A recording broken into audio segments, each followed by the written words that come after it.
Hello friends, வணக்கம். Welcome to Anitha's healthy kitchen. இன்னைக்கு நம்ம பார்க்க போகிறது ரொம்பவே சுலபமாக செய்யக்கூடிய எக்கரி. குக்கரில் ரொம்ப சுலபமாக இந்த எக்கரியை நம்ம ரெடி பண்ணிடலாம்.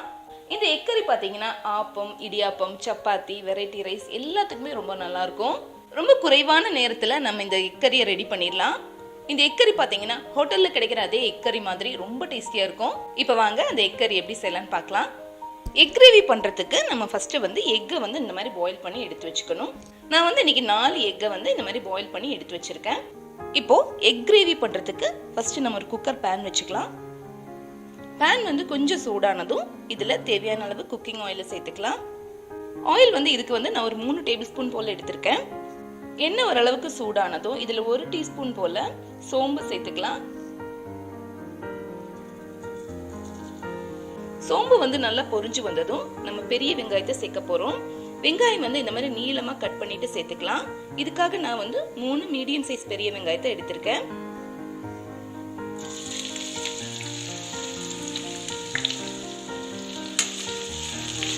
இந்த கிரேவி பண்றதுக்கு நம்ம ரொம்ப நேரம் வெங்காயத்தை வதக்க வேண்டிய தேவையில்லை.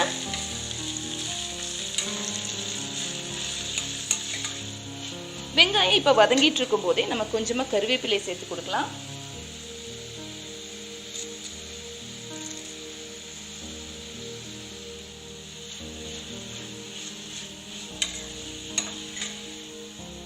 கருவேப்பிலை சேர்த்ததுக்கு அப்புறமா இது கூடவே 2 பச்சை மிளகாவை சேர்த்து கொடுக்கலாம்.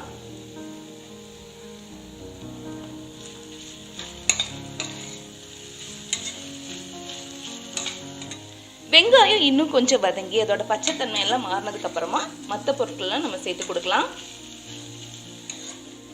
வெங்காயம் இந்த அளவுக்கு வதங்கி வந்ததுக்கு அப்புறமா இதுல இஞ்சி பூண்டு பேஸ்ட் சேர்த்துக்கலாம்.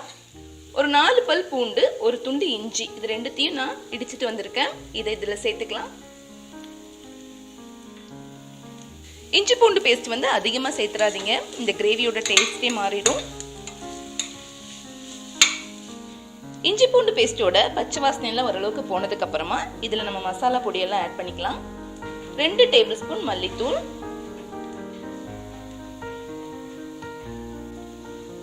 1/2 டேபிள் ஸ்பூன் மிளகாய் தூள். ஏற்கனவே நம்ம பச்சை மிளகாய் சேர்த்திருக்கோம். 1/4 டீஸ்பூன் போல மஞ்சத்தூள், 1/2 டீஸ்பூன் கரம் மசாலா தூள். இப்போ இதெல்லாம் சேர்த்து ஒரு 1 நிமிஷம் நம்ம நல்லா கலந்து விடலாம்.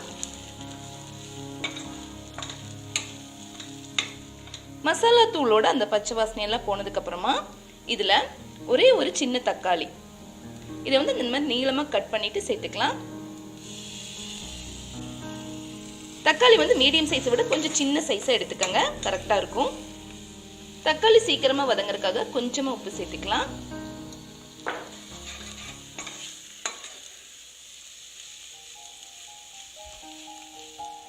தக்காளி ஓரளவுக்கு வதங்கினா போதும். இப்போ நம்ம இதுல ஒரு 1/2 கப்பு போல தண்ணி சேர்த்துக்கலாம்.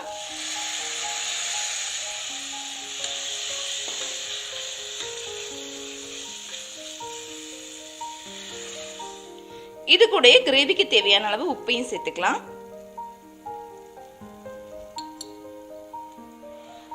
சேர்த்துட்டு ஒரு தடவை நல்லா மிக்ஸ் பண்ணி விடுங்க.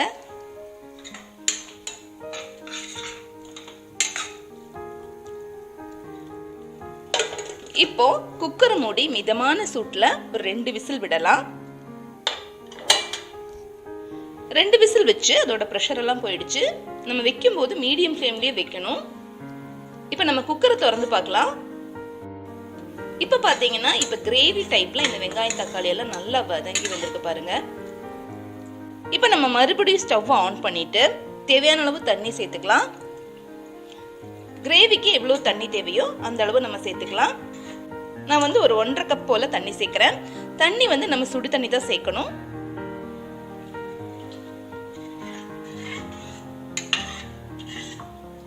தண்ணி சேர்த்து இது கொஞ்சம் கொதிக்க தொடங்கியதும் நம்ம ஏற்கனவே வேக வச்சு எடுத்து வச்ச முட்டையை சேர்த்துக்கலாம். முட்டை நான் லேசா இந்த மாதிரி கட் பண்ணியிருக்கேன். இப்போ இந்த முட்டையை சேர்த்துக்கலாம்.